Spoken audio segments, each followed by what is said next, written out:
The first confirmed case of COVID-19 in the U.S. was identified in January. By March, most of us had been strongly advised, if not ordered, to keep at least 6 feet away from other people in public and pretty much to confine ourselves to our homes. As a result, many of us are unable to visit friends or family. We can't go out to a movie, to the gym, or out to dinner. In short, the coronavirus has radically curtailed the way many of us live. So are we bored yet? And if we are bored, is that a problem? Is boredom bad? Welcome to Speaking of Psychology, the flagship podcast of the American Psychological Association that explores the links between psychology and everyday life. I'm Kim Mills.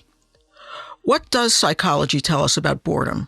And why should we care? Is boredom even a legitimate area for psychologists to study?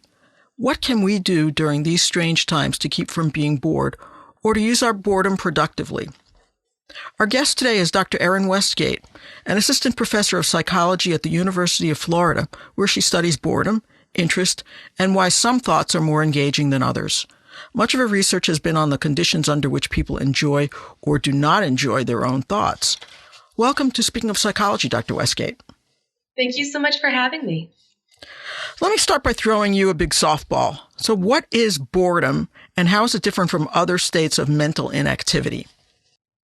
So boredom is actually an emotion. There's often a lot of confusion about this. Like, is boredom actually a feeling I have? Is it an emotion? Is it a state where I'm not feeling anything at all? There's been a lot of debate in psychology about this, but the growing consensus is that boredom is an emotion like any other that you experience, like anger or sadness, and that we define it as those cases where you're not able to engage meaningfully in whatever it is that you're doing, either because you're not able to pay attention or because whatever it is that you're doing just doesn't feel meaningful to you. Well, as I mentioned a moment ago, a lot of us are stuck in our homes with very little to distract us. Are you hearing that boredom is on the rise as a result of the COVID-19 pandemic? There's some interesting research out of Italy, actually, that looked at folks in quarantine right now that suggests that they themselves said that the second biggest sort of downside to being stuck at home was lack of freedom first, obviously, but second, the second most problematic thing that they were experiencing was boredom, even more than the social isolation and feelings of loneliness. So I think it really depends a lot. I think certainly there are some people who may be homeschooling kids and trying to work from home and who are not bored, that if anything, they may be feeling overwhelmed and anxious. But I think there's an awful lot of us who are at home and suddenly find ourselves without the routines that structured our lives or the tasks that we've spent most of our days doing, and stuck with those long sort of periods of time with nothing to do and limits on what you can do about it. I think a lot of us are feeling a bit bored. What made you want to study boredom? I mean, were you sort of in a state of boredom and it hit you that, wow, this is something I need to think about? You know, I always get a laugh when I tell people I study boredom. People are like, oh, like, did you always grow up wanting to be a boredom researcher? And no, absolutely not. I don't think that's anything little kids aspire to do. Haven't heard that one from a kid yet. Yeah, no, right? Like, oh, I really want to study boredom one day. I sort of fell into studying boredom because I was doing earlier work on whether people enjoy being alone with their own thoughts. So we all find ourselves stuck at times, such as at the stoplight or just, waiting in line, when it would be nice if we could sort of sit back mentally and daydream or just sort of enjoy our own thoughts. And when I started graduate school, I was interested in this question. I started doing research on this question and found that a lot of us really struggle to do this. It's not as easy to simply sit back and intentionally have a pleasant daydream as you might think. And in one study, for instance, we even found that when you ask people to do this on demand in the laboratory, we tell them, sit down, try to think for pleasure. But if you want, you can shock yourself with this little electric shock here. About 67% of the men and 25% of the women chose to shock themselves rather than just sit and think. And when we asked them why, they kind of looked at us like, well, duh. And they were like, well, it was really boring. and like, I love it because that's such not an answer, Yeah. Well, I was bored, so I shocked myself. And I was so intrigued by that question. And I sort of pivoted a little from like, why do people enjoy daydreaming? Why is it so hard to daydream, to like, what is this strange state that makes people willing to shock themselves? Why are they bored? Can we figure out how to make people not bored? And can we understand what people do when they are bored? So I really had a sort of a shift that came out of the research I was doing and what the participants themselves were telling us. And I realized, I like to say, boredom is actually pretty interesting. And that's something I would have said 10 years ago before I started doing this work. So that's an interesting study that you did, and I know that you found differences between men and women. I'm also wondering, I mean, you can talk about that in a moment, but did people shock themselves more than once? I mean, was it just out of curiosity, or did they just sit there and do it a couple of times because what the heck? It's the darndest thing. They did it multiple times. Yeah, no, I know. We were like, the results came in and we were like, well, let's give people the benefit of the doubt. Maybe they, just wanted to see maybe they wanted to call our bluff. Maybe they weren't sure if we were really serious about it, or maybe they just wanted to see what would happen. But the majority of people that shocked themselves more than once. And we had one person who we actually excluded from the data because he shocked himself like over, I forget now, it's over like 75 times. Wow. And it was only he was having a good time, huh? Yeah, or something. It was only a 20-minute period or a 15-minute period. So we actually had a research assistant go back and see if our machine was even capable of shocking someone that many times. Like maybe like the machine was broken. So this wonderful undergraduate research assistant for science sat there and shocked herself like 100 times just to see if the machine would work. Wow. So yeah, we don't think it was something like just calling our bluff or and the other thing is that all these people, we gave them a taste of the shock up front and we had them experience it and rate it. They could tell us whether they enjoyed it or didn't enjoy it. And, everyone basically says they don't enjoy it. And we say, okay, like imagine we give you $5. How much would you pay to not be shocked again? And most of these people that went on to shock themselves said they'd pay on average about $2 to not be shocked. And that's, yeah, I know. It's like we're strangers to ourselves. It's a failure of imagination. I think we don't know how we're going to feel in the future. I think we don't realize how boring something might be and how motivated we can feel when we are bored to do something, even to do anything to stop feeling that way. So that raises a question for me, which is whether there's anything useful about boredom, or is it detrimental, or is it somehow both? D, all of the above. Boredom is useful when it's working correctly. So I always like to say that boredom is like pain. No one wants to experience pain. Pain is unpleasant. It hurts. But it's also really, really useful because it tells us that there's something wrong going on in our bodies. And it's a way of alerting us to that problem and motivating us to take steps to stop it, right? And boredom and other negative emotions as well act in the same way. Boredom tells us, hey, look, something is wrong. In this case, that we either can't pay attention to what we're doing because it's too hard or too easy, or because what we're doing doesn't feel meaningful to us. But whatever it is, boredom says, stop, this is hurting us mentally. Can you do something about it? And so boredom is really important because it signals instances to us when we're not meaningfully engaged in the world. And it gives us an opportunity to fix it. That said, that's only healthy and adaptive in cases where you can do something about it.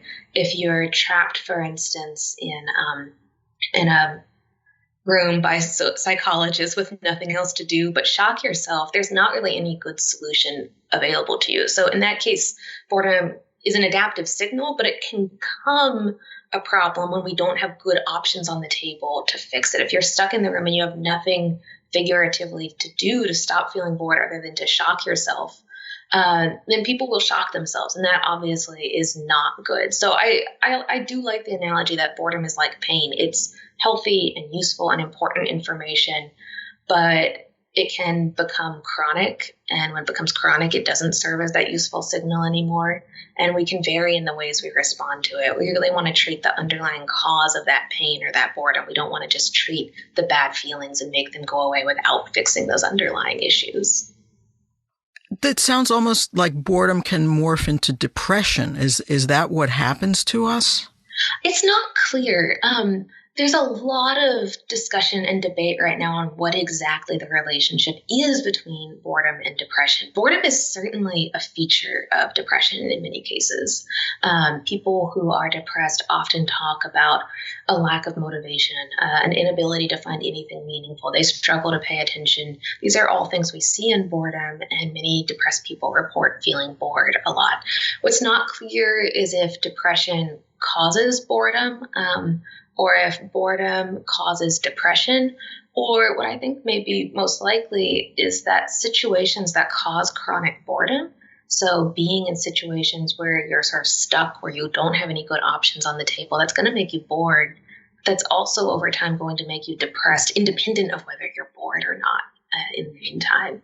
So I think it's very complicated. And that's one of the there's a few questions that I think that are really at the forefront of boredom research right now. And I think that's one of them, is untangling how boredom and depression and a lot of really maladaptive behaviors associated with both of them, like substance use and alcohol use, how they're all interrelated and who's causing who. Oh, good questions. So are you using brain scans, fMRIs, things like that to determine when people say they're bored, or can you tell based on what their brains look like whether they're experiencing something other than boredom? So we usually, in studies of boredom and all emotion, really rely pretty face validly on what people tell us. There's been a lot of debate in psychology about how do you best measure something like happiness, or you best measure something like boredom. And the consensus is largely that the best, most reliable way is to simply ask people what they're feeling. Now, people can't tell you why they're feeling that way. If you ask them, why are you bored? They may have theories for it, they may have causal ideas for it, and they may think that's why they're bored, but we know that people can't actually accurately introspect on those things. They can't actually tell us why they're bored because we don't have access to that information mentally, but they can tell us what they're feeling. There is some work looking at boredom in terms of sort of neuroscience. There's not a lot of it. Most of it's been done by James Denkert and his crew out of Canada. I haven't gone that much that direction, partly because of the work by Kristen Lindquist and Lisa Feldman Barrett and others that suggest that there aren't really good neuromarkers of specific emotions in the brain, that when you look at anger and sadness and fear, people's brains all kind of look pretty similar, that you can't really reliably distinguish one emotion from each other. So I think there's lots of important neuroscience to be done in boredom, but it's not a direction that I've really pursued. That's interesting. So the neurons just fire no matter what. You're feeling something intense, and that's what they see. We're still working on that question, but we do think that what seems to be happening is that there's an affective response. When we say affect, meaning like emotion, that when people are feeling lots of big emotions, you do see lots of activation in the brain. But it's hard to tell just from looking at the brain whether that's an anger response or a fear response or what exactly is going on in those cases. Back in the days when I used to be able to go outside and see people, I would notice a lot of folks had their phones in their hands all the time. We're using smartphones, tablets, computers constantly. Is that having an impact on our ability to experience boredom? Are we keeping ourselves away from the normal experience of boredom by substituting these screens? That's a question that I always get. And the quick answer is we don't know. Certainly, if you look throughout history, like every generation has had its version of a smartphone. If you look back far enough, you start seeing people complain about newspapers, how people are just, reading on the subway instead of paying attention to Right. Novels were the big vice back in the day when they first came out. People are ignoring the world for these fake melodramas that aren't even real. So I really wish I had a time machine as a social psychologist. People always ask, if you had a superpower, what would you do? I would time travel and I would take my questionnaires and my studies and I'd go back in time and see. What we do know is when we look at, this isn't exactly boredom, but we do know that when you look at who is best able to daydream or enjoy their own thoughts, there is a very, very, very, very small but significant correlation between the amount of time people spend on their cell phones and the extent to which they get bored when trying to daydream. That the more time you spend on your phones, you're probably a little bit more likely to be someone that has difficulty enjoying your own thoughts and not getting bored by them. Again, is that causal? Is it that the cell phone use is causing people to have a hard time finding their own thoughts interesting? Or is it that people that are sort of prone to boredom are more likely to pick up their phone? That's really tricky. There was a study, this isn't boredom exactly, but there was a study recently that paid people to not go on social media for a couple of weeks. And they did find that it increased people's happiness and well-being when you sort of paid them to stay off of these social media sites for a while. I know. I'm like, I guess I'm doomed to be unhappy. Well, another question that occurs to me is whether there is any kind of a link between, say, overall intelligence and boredom. Like, are smarter people more likely to not be bored because they've got greater intellectual resources, or am I just prejudiced in favor of smart people here? Well, I think it's a blessing and a curse because you can get bored for two reasons. One is you can get bored when something is too hard. And certainly having sort of more cognitive resources to bring to the table is going to reduce the times when something is too hard for you. You simply sort of have a higher baseline chance of finding it interesting. But boredom's also caused by things that are too easy. And so there's actually research, I'm so sorry to tell you this, there's actually some research that suggests that people with higher IQ or higher need for cognition may be sort of more susceptible to boredom, especially when it's caused by like repetitive, monotonous tasks, precisely because they have so many resources. That if you're sitting there and you have like, say, 10 resources, and this monotonous, boring thing is only occupying 2 of them, there's this huge gap between what you are doing and what you could be doing. And when that happens, we find it hard to pay attention, and that causes boredom. So it's sort of a mixed bag that, like, yeah, there may be some instances where more intelligent people have a leg up on finding challenging, sort of cognitively demanding tasks interesting rather than boring. We know work from Paul Sylvia suggests that to feel interest in something, there has to be sort of a gap there where you don't understand it yet, but you feel like you can understand it. And intelligence helps with that. But it also makes you more prone to this other source of boredom. And so I think it's, you win some, you lose some. In theory, you would think that people who sort of are smarter would be better at coming up with ways to fix boredom once it comes up. But what we don't see are strong ties between emotion regulation, as we call it, when it comes to boredom and intelligence. It doesn't seem like the case, for instance, necessarily, from the very limited evidence that we have, that once you are bored, that your sort of cognitive resources kind of intelligence is going to influence whether or not you're good at escaping that. As you look at the question of boredom, are you also looking at what makes an individual boring? Is that something that you have examined? And can we treat people who are boring? Yes, we have. None of this is published yet. It's still very exploratory. There's some work that Karen Gasper and colleagues are doing on this question that suggests that when someone bores us in conversation, we think badly of them. There's also work that I've been doing on what I call the only boring people are boring, or only boring people get bored hypothesis. Yeah. Which is, right, this idea that if you're bored, there must be something wrong with you. And the thing that's wrong with you is probably that you're a boring person. And so I've been looking at people's stereotypes about what is a boring person like? What do you think about boring people? Are people responsible for their own boredom? And all of that work is very preliminary, so we don't have good answers right now. But what I can tell you so far is that what your sort of lay guesses or an intuition look like are pretty consistent with what we're seeing in how people are rating boring people and who seems boring to them. There is work, and I love this work, so I'm just going to drop it in here, that if you're worried about being boring, the chances are that you're not as boring as you think you are. There's great work by Peggy Clark and and colleagues that show that there's this sort of liking gap, that we all kind of think that we're like less interesting and more boring and less likable than we actually are. But if you actually put us in conversations with each other and ask your partner how you were, they tend to sort of rate you more positively. So when it comes to worrying about you being boring, you're probably not as boring as you think you are. That's good to hear, especially for people who are kind of locked up with the same people day after day right now. Right. I was also looking at the work that you've been doing around categorization, which I found interesting because I'm a birder. So when I'm not stuck in the house, I like to go out and look at birds, and some people think that that's crazy. But why are collecting and categorizing interesting to some of us, and some of us find it inherently meaningful? I love that you asked this. I have a question for you. Do you have a favorite bird?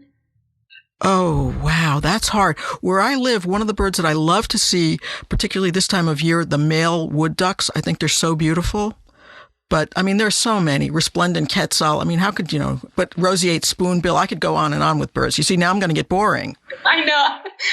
The roseate spoonbills just came to Florida. So I went out to see them right before all the lockdown stuff happened. It was very exciting. And I ask you because I think people who are into birds, you can hear it, right? It's exciting. And I have gotten into birding as a result of this research interest. Because I was looking at categorization, and I was really struck by how many people, when I talk about this in lectures, I always ask the audience, is anyone here a bird watcher or a birder? And inevitably one or two people kind of raise their hands, often kind of shyly. We get a bad rap. And then I make it worse. I'm like, isn't it hilarious that grown adults go out and like count things like in the world? But it is in the most wonderful of ways. Like, I think it's absolutely wonderful. And I think what's happening here is we've done a number of studies. We're writing this up for publication right now, that what categorization does for us, and by categorization, I mean any of these categorization hobbies, so shell collecting, bird watching. This work was actually inspired by a scuba diving trip to Honduras, where I brought a fish identification chart with me on the boat, and everyone was making fun of me until we got in the water, and then they all wanted my identification card, and I didn't have it anymore. And I was like, well, it's on the boat. Why didn't you'd want to know this information? And we think what's happening is that when you see something, especially something that you don't have a good conception of, or that doesn't make sense to you, or you haven't made sense of, categorization is a way of helping you literally create order and coherence in the world.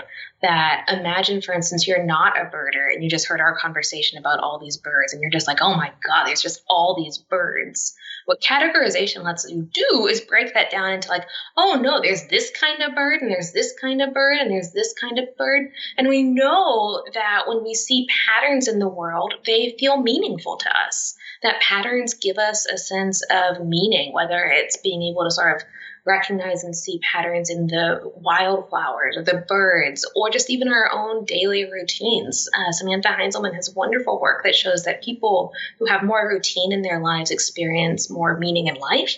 And they also feel like their lives are more meaningful while they're engaged in those routines. We really value this kind of predictability and coherence. And that's what categorization gives us, is when we look at this big sort of mess out there in the world, and then we can order it and put it into little boxes, that lets us make sense of what's happening. And we experience that sense of making sense of what's happening as a sense of meaning.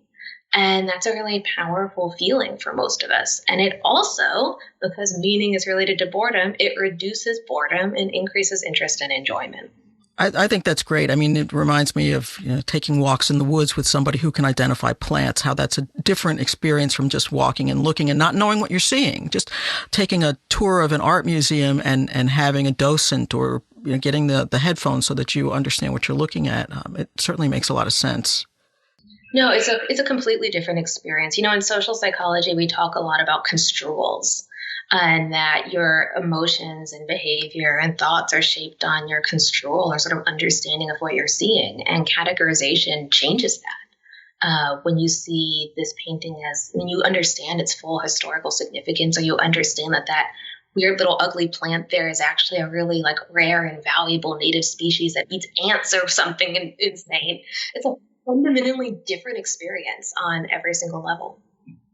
You've also done research into procrastination, which I have to say, it kind of seems like you're trying to put a positive spin on a lot of stuff we do that gets a bad rap for being unimportant and not socially useful. But what are you learning about procrastination, and that grow out of your work on boredom? So procrastination, there's a saying in psychology, right, that research is research. I started working on procrastination as an undergraduate in a course that I took on motivation and self-regulation because I wanted to understand why I procrastinated all the time. And what I found out was really interesting is I went to a really small liberal arts college where there was this really strong sort of sense of academic identity, and people really valued this idea of the intellectual life and academia for its own sake. And so it manifested in a lot of like academic bragging, but like not like I got a good grade, but like I stayed up until 6 a.m. working on my paper.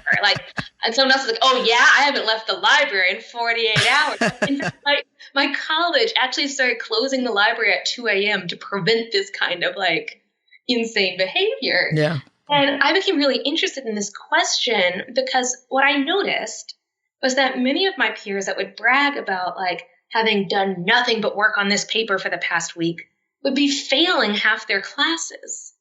And I was like, well, is it possible that you can procrastinate in ways that aren't what we typically conceptualize procrastination as? So we often think of procrastination, right, is that instead of doing the thing you're supposed to be doing, you go off and watch Netflix, or you go to a party, or, you do something that's sort of like fun and trivial. But that wasn't what I saw the students doing at this college. What I saw them doing was procrastinating on things that they really should have been doing, but they were procrastinating by doing other important things. They were doing other important schoolwork as a way of avoiding this task that they were putting off for some reason. And so I became interested in what I call productive procrastination. And by that, I mean procrastinating on something by doing something else that still has value. So like I said, studying for an exam instead of watching Netflix, or it doesn't have to be in the same domain. Like you can procrastinate on one academic task by working on another academic task, and that could be productive. But you can also procrastinate on that academic task by doing the laundry, or washing the dishes, or baking bread, or doing something that's productive but not necessarily academic. And so I got really interested in this question of like, one, is this a real thing, or am I just sort of like making this up? Like, do people actually engage in these different kinds of procrastination? And two, if they do, is it as bad as these classic ways of procrastinating, like blowing off your work to go party with friends or watch TV? And what we found was like twofold. So first of all, people absolutely report doing this. And this idea is out there everywhere in pop culture. Procrastinating, right, is totally a phrase that people use. It was in the New York Times not too long ago as like a guide to procrastinating. And we see people talk about it in everyday life, but we don't see it showing up in their research. So we just designed a study asking people, very descriptive, qualitative-ish study, basically looking at whether people first just do this, and they do. It is as common, if not more common, than these sort of old school traditional ideas of procrastination, where you put off one important task by doing something unimportant or a blow off thing instead. People were just as likely to say that they were putting off academic tasks by doing work for other classes, or putting off a hard assignment by doing an easier assignment, or putting off schoolwork by cleaning the dishes. That was just as common as these kinds, as watching Netflix, or doing something that had no point. And it's not just college students. Most of the work that we've done has been in academia and academics, both for convenience and because that's where it's an obvious issue. But we've also done some work, for instance, with visitors to the North Carolina State Fair, which is a much broader group of people. It's just people that went to the fair and agreed to participate in a psych study. And we see similar rates when you ask about procrastinating on tasks at work or procrastinating on tasks around the home. So, for instance, I have still not filed my IRS returns. I'm absolutely procrastinating on that, but I feel justified because I've been working on grant applications. Well, and they changed the deadline this year too. They changed the deadline. I will pretend like that's the reason why. But it also sounds like an issue of prioritization. I mean, I certainly work with people who, if you don't tell them, look, this is the most important thing you need to do today, that they don't understand, that they'll do the thing that's maybe fifth or sixth down the list in my mind. I mean, is that different, or is that the same kind of procrastination? I think it's subjective. I think it counts as procrastination when you know you should be doing it, but choose not to. So if you legitimately don't think you should be doing it. So I think that's actually why this is a great example. I think the tax return is procrastination in my case because I know I should be doing it and I'm deliberately putting it off by doing other things that make me feel better about it, not doing it. But someone else, like my father, also hasn't filed his tax return, isn't planning to do so until the end of April. But in his case, he rationally looked at the extended deadline and said, you know what, like, it makes sense for me to wait and do this later because there's this other really important stuff I have to do. And in that case, I would say that is not procrastinating. He's not putting it off. He doesn't think he should do it now. He very legitimately has simply reordered his priorities to reflect. So it's a conscious decision. Yes. And so I think procrastination is in some ways a subjective state that it depends on the psychology of why people are doing it and how they feel about it. The good news, this is very preliminary, but we do have data that for academic procrastination, at least, that I'm not going to go so far as to say you should do productive procrastination. That's definitely too far. But when we compare people that don't procrastinate at all, which is an embarrassingly large percentage of humanity, I've discovered. Who would have thought? I know. Depending on the study, it's anywhere from like 25 to 30, 40% of people that everyone's human, but by and large, they tend not to procrastinate. When you look at people that engage in a lot of productive procrastination, so putting off their taxes to apply for grants or putting off studying for an exam to work on a paper assignment, they don't look any different in terms of their college GPAs. Their GPAs look about the same. It doesn't look like their grades are suffering because of this decision overall. The other thing that we find is that when you engage in productive procrastination in this way, it doesn't seem like it puts you at risk for alcohol use and risky alcohol drinking in the same way that we often see with other forms of procrastination. So that classic procrastination where you blow off your schoolwork to go party or go watch Netflix, that's associated with a lot of problems just with self-regulation in general and self-control in general. And we see a lot of correlations there between people that procrastinate in those ways and increased risk of alcohol use disorder, increased risk of hazardous drinking in college, binge drinking, all that sort of stuff tends to go along as a package with that behavioral profile. And that's really not what we see for the productive procrastinators. I'm writing up a paper right now, but our current thinking is that productive procrastination may be an unorthodox but acceptable variant that people use to emotionally cope with tasks that are difficult and hard for them to do in some way that at least you're not totally disengaging. If I'm having a really hard time on this school assignment and I decide to work on this other assignment for school, I'm still engaged academically. I'm not losing my overall academic motivation, and I may be better prepared to circle back and work on that original task that I put off at a later date. So productive procrastination, I wouldn't go so far as to say it's a positive or a good thing, but I don't think it's a bad thing, and I don't think people need to feel as guilty about that kind of procrastination as they do for, just blowing it all off and going and doing something fun instead. Yeah, now, that makes sense. Yeah. Any final words of advice for our listeners who might be feeling bored or maybe putting off doing things that they could be doing right now? Yeah, so I'm going to tackle those separately because I have two sets of tips. One, for procrastination, Alexandra Freund in Zurich has fabulous data showing that there's a really nifty trick that you can do with procrastination to help. And I read about this in the research literature. I cite it in my papers all the time, and I use it in my own life. And I've personally replicated it with a sample of one many times. And I find it helpful. And the idea is that a lot of times when you're dreading doing a task, there's two different reasons you might dread doing it. You might dread actually doing it, like, I don't want to sit down and do this super monotonous, complicated thing. Or you might dread doing it because the stakes are so high. Like, I know it's just this one little email to send to someone, but I'm really worried about how they're going to respond. And if they respond badly, it's going to ruin everything. And so what Alexandra Foreign finds is that if you can figure out why you're putting it off, you can focus on the other thing instead. So if you don't want to do your taxes because I don't want to go and find all the little forms and do all the little numbers and like, where's my W-2? Oh, I moved institutions. I need to find my all these little, like the nitty-gritty details. By shifting my focus to why I'm doing it, the bigger overarching abstract goal, like, I'm going to get a tax refund. I'm going to not get in trouble with the IRS. That can increase motivation and make it easier to actually just get started and do the task. So if you're put off by the detail, the nitty-gritty details, focusing on the bigger reason for why you're doing it helps. And conversely, if you're putting it off because the big reason that you're doing it is so stressful or overwhelming, it helps to instead shift to the nitty-gritty details and be like, okay, instead of focusing about like how this email is going to make or break my career, I'm just going to focus on writing it one word at a time. And that kind of shift in level helps people fix the problem.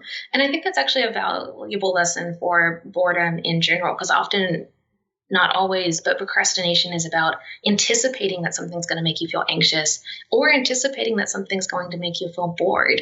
And we know that we can reduce boredom by fixing the problems that caused it. So we opened today where it's talking about how boredom signals that you're not able to pay attention or that what you're doing doesn't feel meaning. But that also gives you the information you need to stop feeling bored. If you feel bored because what you're doing doesn't have meaning, maybe you should either go do something else or find a way to see the meaning in what you're doing. So for right now, for instance, we're all under these stay-at-home orders, and that doesn't feel like we're doing much. It doesn't feel super meaningful. We might know it is objectively, but it doesn't feel that way. So anything we can do to remind ourselves and keep that frame in mind that what I'm doing right now, literally by sitting at my desk, is saving lives. Right. Any way that you can increase the meaning of what you're doing, whether that's a reminder on the fridge or talking about it with others, it literally makes us feel less bored because it infuses everything you're doing with a sense of meaning. And that sort of quiets down all those sort of like parts of your mind that are alerting you that what you're doing isn't meaningful, because you're saying, yes, it is.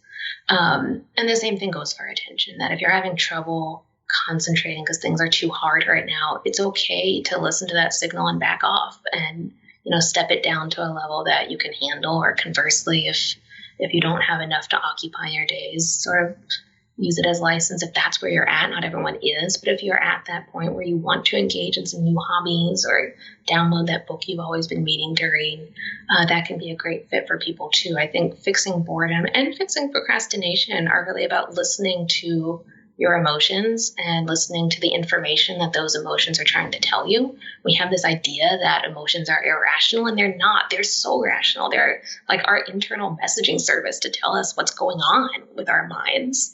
And by listening to them, we can get that information and use that information to fix them and feel better. Well, that's all great advice. So, Dr. Westgate, thank you so much for joining Speaking of Psychology. I have to say I found our conversation to be anything but boring. So thank you. Thank you so much. That's always my fear.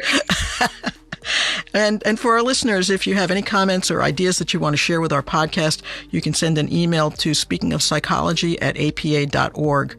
That's Speaking of Psychology, all one word, @apa.org. You can find previous episodes of Speaking of Psychology on Apple, Stitcher, Spotify, or wherever you get your podcasts. You can also go to our website and download all the episodes at www.speakingofpsychology.org.